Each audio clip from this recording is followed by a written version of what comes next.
Merhaba sevgili arkadaşlar, Bir Yumakla Gelenler YouTube kanalıma hoş geldiniz. Bugün sizlere bu önümde görmüş olduğunuz atkı modelinin yapımını anlatmaya çalışacağım. Siyah iplikle ben atkımı yaptım. Ama tabii ki sizlere siyah iplikle anlatmayacağım arkadaşlar. Farklı bir renkle anlatacağım. Şöyle göstereyim. Şu şekilde bir iplikle hazırladım. Bunu baştan itibaren nasıl yapıldığını sizlerle paylaşacağım. Ben sadece atkıyı siyah iplikle ördüm ama size anlatımımı bu renkle yapacağım ve oldukça da yavaş ve kolay bir şekilde anlatmaya çalışacağım. Hepinizin anlayabileceği şekilde. Eğer de takıldığınız bir yer olursa mutlaka yorumlarda da sormayı ihmal etmeyin. Atkımı 1 metre 60 santim olarak hazırladım. Böyle simli bir ipi var. Kendinden simli bir ip. Şöyle kullanmış olduğum ipimi kar topu Baby One Lux bir ip kullanıyorum. 100 gram 240 metre antipilik özelliğe sahip bir ip. Böyle kendinden simli bir ip arkadaşlar. Toplamda 2,5 yumak ip kullandım. 1 metre 60 santimlik bir ölçü için 2,5 metrelik yumak ip kullandım. Daha uzun hazırlayabilirsiniz. Daha uzun hazırladığınızda daha fazla iplik gidecektir. Birazcık böyle ip yiyen bir model. Ama böyle çok da güzel. Bu rengi de çok yakıştığını düşünüyorum. İstediğiniz renklerde de hazırlayabilirsiniz arkadaşlar. Tığ olarak da 4 numara 7 numara 4 milimlik bir tığ kullandım. Daha büyük numaralar da kullanabilirsiniz. Yani 4,5-5 ile de olur arkadaşlar. Çünkü model bunu kaldırabilir, kalın tığları kaldırabilir. Evet, modelim bu şekilde. Şimdi isterseniz yapımına geçelim. Geçmeden önce küçük bir hatırlatma yapmak istiyorum. Kanalıma abone olmayı, bildirimleri açmayı ve yorumlarınızla da destek olmayı unutmayın. Hepinize kolay gelsin. Evet, modelimizin yapımına başlıyoruz. Bunun için öncelikle 30 tane zincir çekerek başlayacağız arkadaşlar. Şöyle 30 tane zincirimizi çekelim.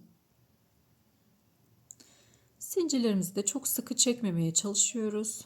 3, 4, 5, 6, 7, 8, 9, 10,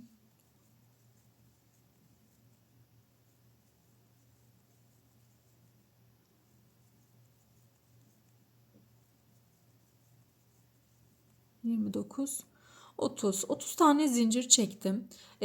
Yetişkin boy çalışıyorum. Yetişkin boy çalıştığım için bu zincir sayım arkadaşlar şöyle ölçüde vereyim size. Bu zincirim kaç santime denk geliyor. Biraz daha küçük çalışacaksanız daha az zincirler çekebilirsiniz. 16 santimlik bir zincirim var. Daha geniş istiyorsanız daha fazla çekin. Çiftli sayı olmasına özen gösterin. Yani 32, 34, 36 gibi. Geniş istiyorsanız zincirinizi daha fazla geniş çekin. Daha dar istiyorsanız da zincirinizi daha az çekin. Sizin tercihiniz. Şimdi ipimi doluyorum. Şöyle hemen bakın. Görünüyor mu? Evet. Birinci değil, hemen şu ikinciyi şuraya, bakın buraya batıyorum. Tığımda 3 tane var.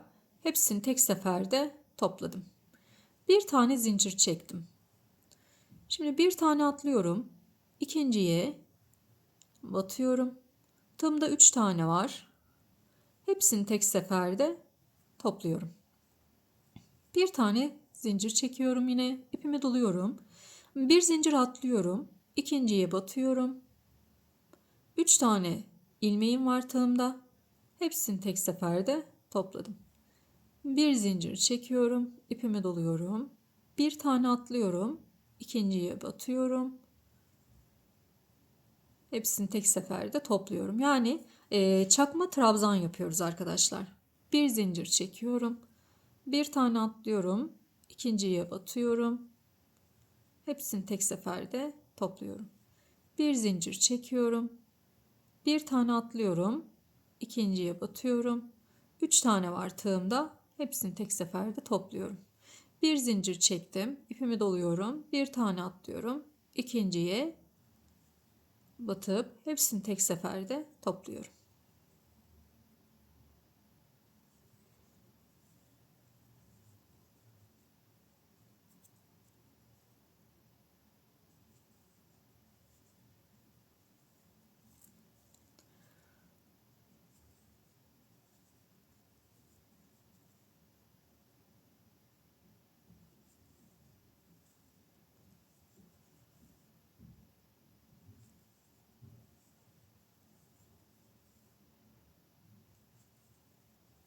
Sıra sonuna kadar devam ediyorum.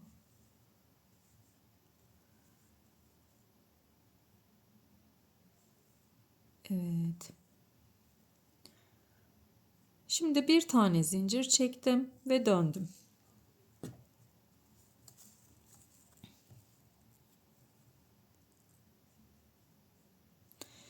İpimi doluyorum.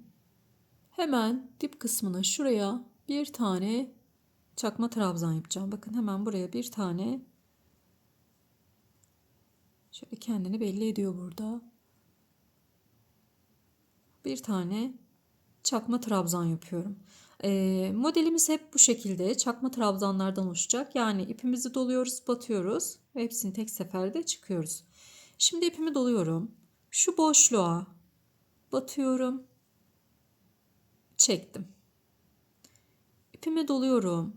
Şu altta zincir çekmiştik ve atlamıştık. Hani bir tane atlamış olduğumuz yer var. Buraya dönüyorum. Bakın şu zincirimizi atlamış olduğumuz, burada bir tane atlamıştık ya, ona batıyorum. Yukarıya çekiyorum.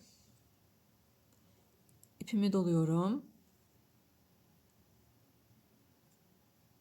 Yandaki sık iğne çakma trabzanıma atlıyorum. Bu boşluğa geliyorum. Bakın şu boşluğa geliyorum. Batıyorum. Hepsini tek seferde topluyorum. Ve bir zincir. İpimi doluyorum. Aynı boşluğa tekrar batıyorum. Çektim. İpimi doluyorum. İniyorum en alttaki zincirime. Burada atlamış olduğuma batıyorum. İpimi aldım, uzattım. Tekrar ipimi doladım. Yandaki boşluğa geçiyorum bakın. Buradaki çakma trabzanımızı atlıyoruz. Boşluklarla işimiz var bizim. Boşluğa geçiyorum. Battım. Şimdi tığımdaki bütün ilmeklerin hepsini tek seferde topladım ve bir zincir çektim. Tekrarlıyoruz. İpimizi doluyoruz. Aynı boşluğa tekrar batıyorum. Çektim.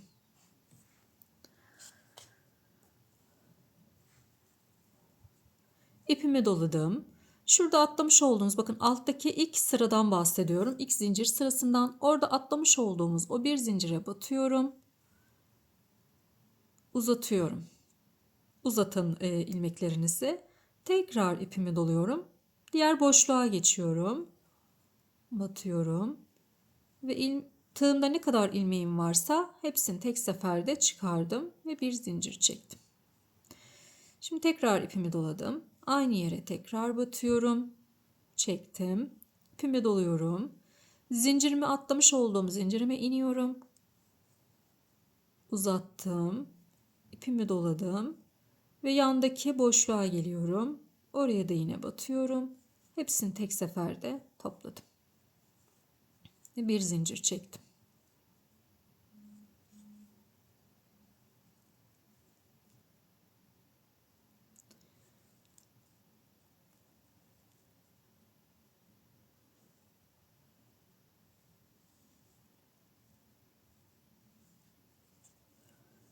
Sıra sonuna kadar göstereceğim arkadaşlar. Bu şekilde elimi takip ederseniz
evet, neredeyse sıra sonuna kadar geldim.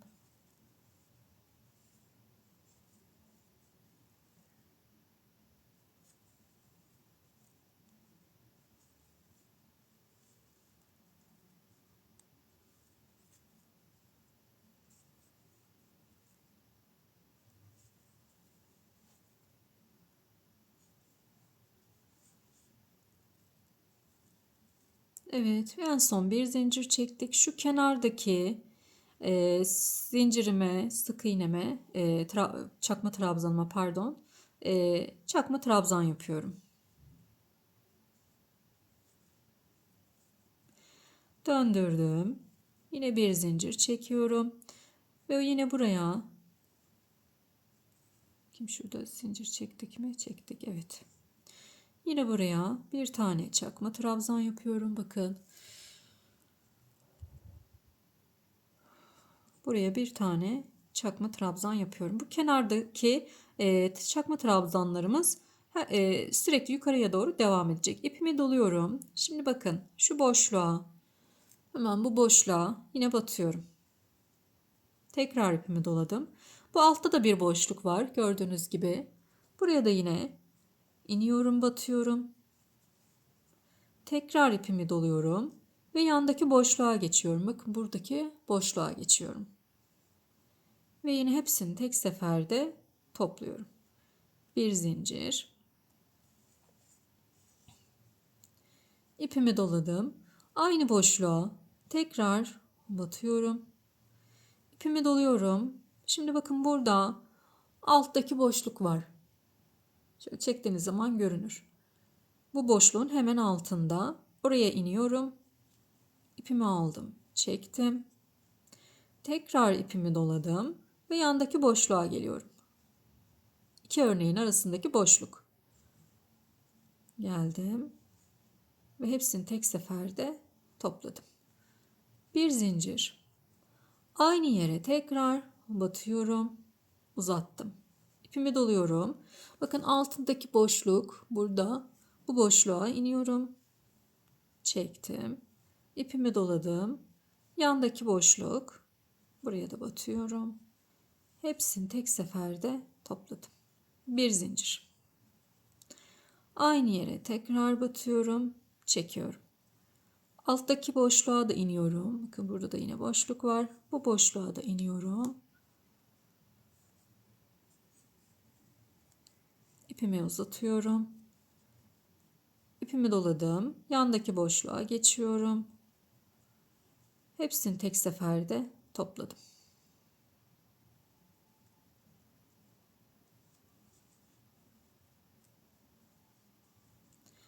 Bir tane zincir. Aynı yere tekrar batıyorum. Aynı boşluğa. Alttaki boşluğa iniyorum bakın. Şöyle göstereyim. Şuradaki boşluğa iniyorum. Uzattım. Yandaki boşluğa geçtim. İpimi doluyorum. İp dolamayı unutmayın. Yandaki boşluğa geçtim. Hepsini tek seferde topladım ve bir zincir çektim. Evet, ipimi doluyorum. Aynı yere battım. Uzattım. Tekrar ipimi doladım. Alttaki boşluğa iniyorum. Uzatıyorum. İpimi doladım. Yandaki boşluğa geçiyorum. Ve topluyorum. Bir zincir.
İpimi birazcık çekeyim.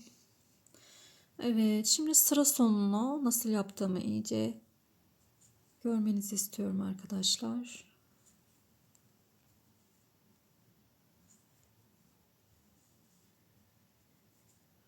Bakın sıra sonunda bu kadarlık bir yerim kaldı. Ne yapıyorum? Bir zincir çektim burada. Yine aynı işlemi yapıyorum. Battım.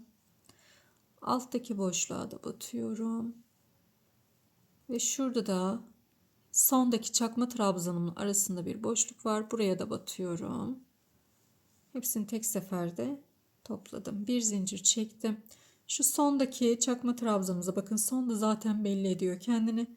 Buraya da bir tane yine çakma trabzan yapıyorum. Yani ipimi doluyorum, batıyorum ve hepsini tek seferde çıkıyorum. Döndürüyorum.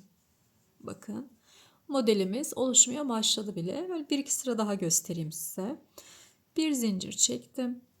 Yine şuraya bir tane trabzanımı, çakma trabzanımı yapıyorum. Battım. Hepsini tek seferde çıktım. İpimi doluyorum. Aynı yere batıyorum. Bakın boşluğa batıyorum burada. Burada bir boşluk var. Boşluğa battım. Uzattım. İpimi doluyorum. Ve altta bir boşluk var. O boşluğa da iniyorum. Çekiyorum. İpimi doladım. Yandaki boşluğa geliyorum. Hepsini topluyorum. Bir zincir. Aynı yere batıyorum. İpimi doluyorum. Alttaki boşluğa iniyorum. İpimi doluyorum ve yandaki boşluğa geçiyorum. Hepsini tek seferde topluyorum ve bir zincir.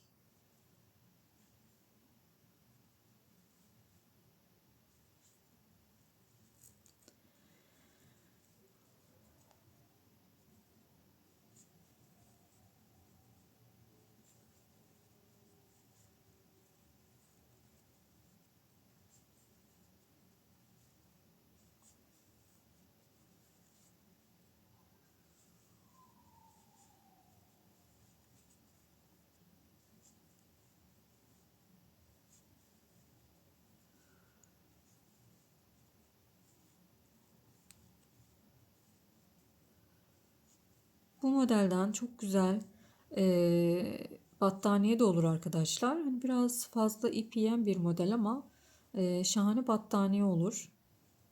Deneyebilirsiniz. Ben atkı yapıyorum. Farklı farklı modeller geliştirilebilir.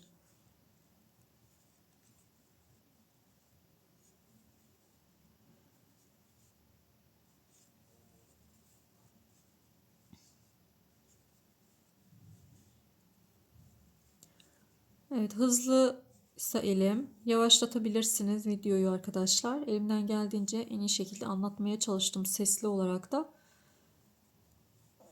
Şimdi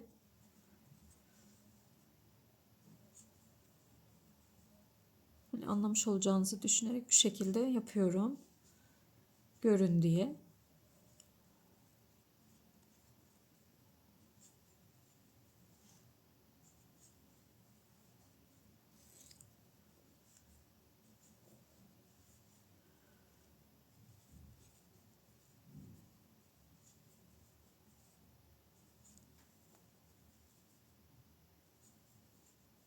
Bu sıra sonları önemli. Şimdi bakın burada gidip direkt birleştirmeyin. Burada şu kadarlık bir yerim var.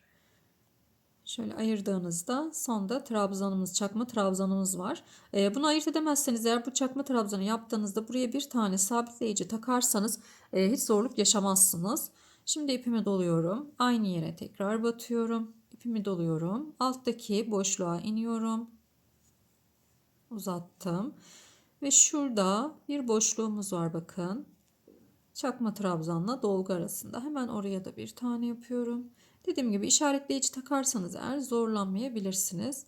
Şöyle bir zincir çektim ve en sondaki ile de batıyorum direkt. Döndürüyorum. Bir zincir çekiyorum.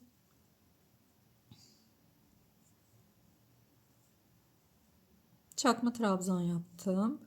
Aynı boşluğa, buradaki boşluğa batıyorum. İpimi doluyorum.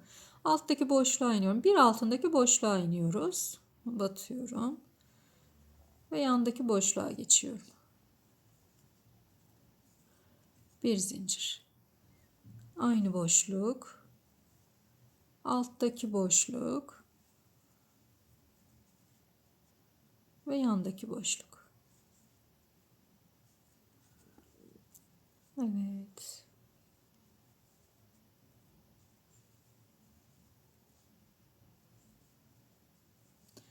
Şimdi bu sırayı da yapalım. Sonrasını zaten kendimiz devam edebiliriz diye düşünüyorum. Elimden geldiğince kenarları da sizlerle paylaşmaya çalıştım. Çünkü kenarlar önemli arkadaşlar. Kenar kısımlarını ayırt edemiyorsanız dediğim gibi işaretleyici takarak yapabilirsiniz.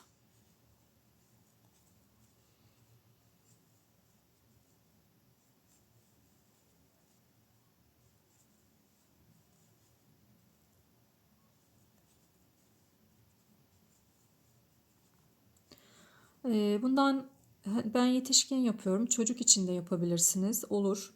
Yeni doğan için, çocuklarınız için. Genişliğini sizin ayarlamanız gerekiyor. Uzunluk da yeni doğan için 80-90 santim yapabilirsiniz. 1-2 yaş için 1 metre 20 santim yapabilirsiniz. Yetişkin erkek için yapacaksanız, kız erkek hiç fark etmez arkadaşlar. Her ikisi için de uygundur model. Yetişkin erkek için 1 metre 80 santim yapabilirsiniz. Ben 1 metre 70 santim kadar yapacağım uzunluğumu. 2-3 yaş için, 2-3-4 yaş için 1 metre 40 santim yapabilirsiniz. Bu şekilde ölçülerimizi yapabiliriz.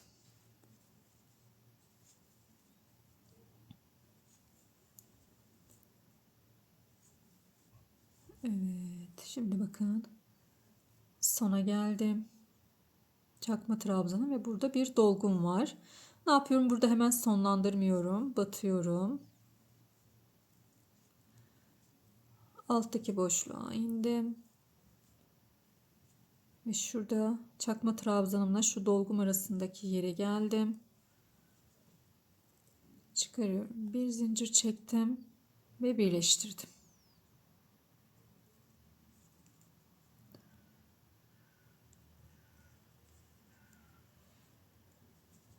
Evet. Döndürdüm. Bir zincir. Buraya batıyorum. Ve yine işlemlerimizi devam ediyoruz arkadaşlar. Şöyle bakın, gayet güzel bir model oldu. Ve keyifli de çalışması da birazcık böyle zor ileri gidiyor olabilir. Ama sonucu gördüğünüzde bayılacaksınız kesinlikle. Şimdi biz bunu dediğim gibi 1 metre 70 santim kadar öreceğim. Atkımızın son haliyle geleceğiz. Evet arkadaşlar, ben modelimi, atkımı tamamladım. Siyah iplikle devam ettim. Gördüğünüz gibi gerçekten çok şık, çok güzel bir model oldu. Böyle simli bir yapısı var. Model renge çok yakıştığını düşünüyorum. Size farklı bir renkle anlatma sebebim, siyah iplikle belli olmayacağı için size farklı bir iplikle anlattım. Nereye battığımı daha rahat göresiniz diye. Çünkü siyah iplik maalesef videolarda gözükmüyor. Örerken bile biz bile göremiyoruz, takdir edersiniz ki. O yüzden size farklı bir iplikle anlatıp siyah iplikle devam ettim atkımı. Atkımı 1 metre 60 santimlik bir uzunlukta ördüm. Yetişkin olarak hazırladım ama yetişkin için 1 metre 80 santim önerilir. Ben çok uzun yapmadım. Kızım için hazırladım ve bu şekilde istediği için 1 metre 60 santimlik bir ölçüm var arkadaşlar. O şekilde hazırlamış oldum. Sizler dediğim gibi daha uzun veya daha kısa hazırlayabilirsiniz. Böylelikle de bir videomuzun daha sonuna gelmiş olduk. İnşallah modelimi beğenerek yaparsınız ve kolaylıkla yaparsınız. Elimden geldiğince en yavaş haliyle ve en kolay şekilde anlatmaya çalıştım. Ama takıldığınız bir yer olursa mutlaka yorumlarda sorun. Ayrıca kanalıma abone olmayı ve beğeni yapmayı da unutmayın. Beğenileriniz ve her bir yorumunuz bizler için çok kıymetli. Daha fazla kişiye ulaşmamız için ve daha fazla video gelmesi demek. Bunun için bunlar bizim için çok kıymetli arkadaşlar. Hepinize bu yönden teşekkür ediyorum. Ve yapacak olan herkese de kolay gelsin diyorum. Hepinize sağlıklı günler dilerim.